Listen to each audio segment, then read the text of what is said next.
بسم اللہ الرحمن الرحیم۔ کچھ دن پہلے بے نظیر بھٹو کیس میں راولپنڈی کورٹ نے اپنا فیصلہ سنایا، ججمنٹ دی انہوں نے۔ میں خاموش تھا، میں نے اس کو سنا۔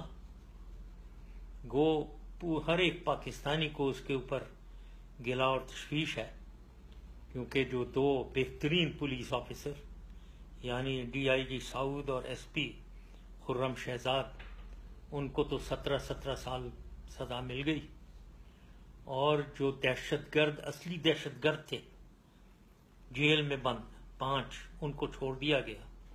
خیر یہ باتیں ہوئی، میں خاموش تھا، میں دیکھ رہا تھا بس۔ لیکن ایک دن پہلے یہ آصف زرداری نے یہاں سے ایک ریمارک پاس کیا، ایک خبر نکالی، اور مجھے ایکیوز کیا ہے کہ میں بائی نیم، یعنی میں نے بے نظیر بھٹو کا قتل کیا، میں بے نظیر بھٹو کا مرڈرر ہوں۔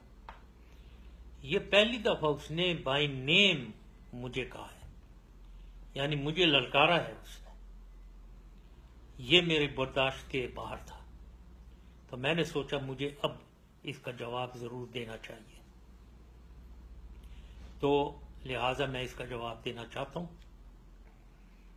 اور یہ جو بھی میں بول رہا ہوں، یہ میں خطاب کر رہا ہوں خاص طور پہ بالخصوص بلاول بھٹو، بختاور بھٹو، آصفہ بھٹو، آپ تینوں کو، اس کے علاوہ تمام بھٹو فیملی اور تمام سندھ کے لوگ، سندھی بھائی بہن اور پاکستانی تمام جو اس بے نظیر بھٹو مرڈر کو فالو کرتے رہے ہیں۔ میں آپ لوگوں سے خطاب کر رہا ہوں اور بتانا چاہ رہا ہوں ایک انالیسس اپنا کہ بے نظیر بھٹو صاحبہ کا قاتل کون ہے۔ میں سمجھتا ہوں کہ تمام بھٹو فیملی کا تباہی کا باعث، اور بھٹو فیملی میں مرتضی بھٹو اور بے نظیر بھٹو کے مرڈر کا ریسپانسبل، ذمہ دار ایک آدمی ہے، آصف زرداری۔ دونوں کو اس نے مرڈر کروایا ہے۔ مرتضی بھٹو کو جو اس نے مرڈر کیا، اس کی تو تشویش، یہ 5 سال جو گزارے اس نے پریزیڈنسی میں، کچھ نہیں کیا اس کے بارے میں، کیونکہ خود جو ملوث ہے، خود نے کروایا ہے، تو کیوں انویسٹیگیٹ کریں اسے۔ اب بے نظیر بھٹو کے کیس پہ آ جاتے ہیں۔ مجھے نام لینا میرا، سب سے پہلے جب کوئی مرڈر ہوتا ہے تو اس میں دیکھا دیکھنا چاہیے کہ فائدہ یا نقصان کس کا ہوا۔ میرا تو نقصان ہی نقصان ہوا بے نظیر کے مرڈر سے۔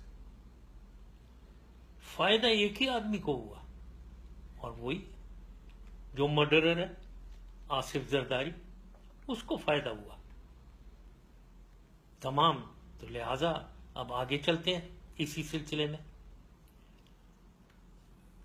یہ تو حقیقت ہے کہ بے نظیر کو بیت اللہ مسعود اور اس کے لوگوں نے مارا، اس میں کوئی شک نہیں ہے، سارا ایویڈنس موجود ہے۔ لیکن دیکھنے کی چیز یہ ہے کہ اس مرڈر کے، یہ بیت اللہ مسعود کے پیچھے کون تھا؟ کیا کوئی ایسا شخص تھا جو سازش کر کے بیت اللہ مسعود کو اس نے یوز کیا اور مرڈر کروایا؟ یہ دیکھنا ہے۔ اب میں اپنے بارے میں کہنا چاہتا ہوں، میں تو بیت اللہ مسعود تو میرا دشمن تھا، میرے اوپر اٹیک کروا رہا تھا، اور میں تو اس کو مروانا چاہ رہا تھا۔ حکومت پاکستان اس کو مارنا چاہ رہی تھی، اور میں چاہتا تھا اس کو ختم کیا جائے، تو میرا تو اس سے کوئی تعلق ہو ہی نہیں سکتا۔ دوسرا، میں افغانستان میں ہو سکتا ہے طالبان کے تھرو وہ بیت اللہ مسعود ان سے دوستی وغیرہ تھی، تو ہو سکتا ہے یہ کھاٹ جو ہے ان کی انٹیلیجنس آرگنائزیشن اس سے جو ملاپ کرے، یا پریزیڈنٹ کارزائی سے جس کا کوئی تعلق ہو، وہ ہو سکتا ہے کہ اس کو انفلوئنس کر کے کروایا ہو۔ دونوں میں میرا کوئی وہ نہیں ہے۔ میرے پریزیڈنٹ کارزائی سے بڑی کشیدگی تھی، تو میں ان سے کوئی کام نہیں کروا سکتا، تو لہذا مجھے تو ڈالنا کہ میں مرڈر ہوں، میرا تو کوئی دور پرے سے پٹک کے پاسبلٹی نہیں ہے، نہ میرا کوئی فائدہ ہوا، میرا نقصان، نہ میرے کوئی ایسی لوگ میرے پاس جو میں بیت اللہ مسعود کو انفلوئنس کر کے مرڈر کرواؤں۔ اب آ جاتے ہیں آصف زرداری کے اوپر۔ اس شخص کی بہت ٹھیک ٹھاک تعلقات تھے پریزیڈنٹ کارزائی کے ساتھ، اور میں آگے اور ادھر ان کے تھرو ظاہر کھڈ ان کے انٹیلیجنس آرگنائزیشن، اور بھی ایک شخصیت جن کا میں نام نہیں لینا چاہ رہا ہوں، امپورٹنٹ شخصیت وہاں تھی جو انفلوئنس کر سکتی تھی، لیکن ان کا میں نام نہیں لینا چاہ رہا ہوں۔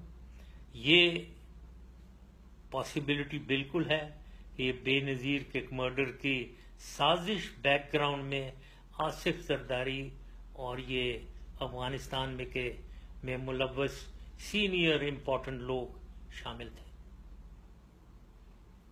اب آتے ہیں سوال اس کے کہ وہاں کیا ہوا۔ سیکیورٹی میرے خلاف جو بات ہے کہ سیکیورٹی میں نے نہیں دی، وہ میری ذمہ داری نہیں ہے، لیکن اس پہ بھی میں تھوڑی سی بات کرنا چاہتا ہوں۔ پہلے تو دیکھنا یہ ہے، وہ جو بلٹ پروف بام پروف گاڑی ہے جس میں بے نظیر صاحبہ بیٹھی تھی، اس کے چھت پہ یہ کسی نارمل میکینک سے اوپر چھت کو کاٹ کے ایک کھڑکی بنانا، ہیچ بنانا اس کا، یہ کس نے کروایا؟ یہ کون سے عقل کی بات ہے کہ ایک بام پروف گاڑی کو آپ اس کی چھت کاٹ کے آپ ہیچ بنا دیں اس کے اندر؟ تو یہ چیک کرنا چاہیے کس نے کروایا۔ دوسری چیز یہ کہ بے نظیر تو 2 گھنٹے ادھر جلسے میں ایڈریس کر کے لوگوں کو ہاتھ ہلاتے ہوئے گاڑی میں آ کر بیٹھ گئی، بالکل سیف، بڑی بہترین سیکیورٹی۔ اس کے بعد کسی نے ٹیلی فون کر کے انہیں کہا کہ آپ باہر نکلیں اس ہیچ میں سے جو کٹوایا گیا تھا۔ کون تھا وہ شخص جو انہیں ٹیلی فون کر رہا تھا؟ اس کے پیچھے چلیں۔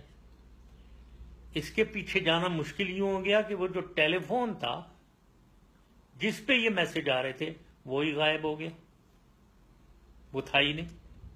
2 سال بعد کہیں ملا تو ظاہر ہے اس میں کیا مٹا دیا ہوگا سارا کچھ۔ کس نے غائب کیا تھا وہ، یہ بھی دیکھیں۔ پھر اس گاڑی کے اندر کون بیٹھے ہوئے تھے؟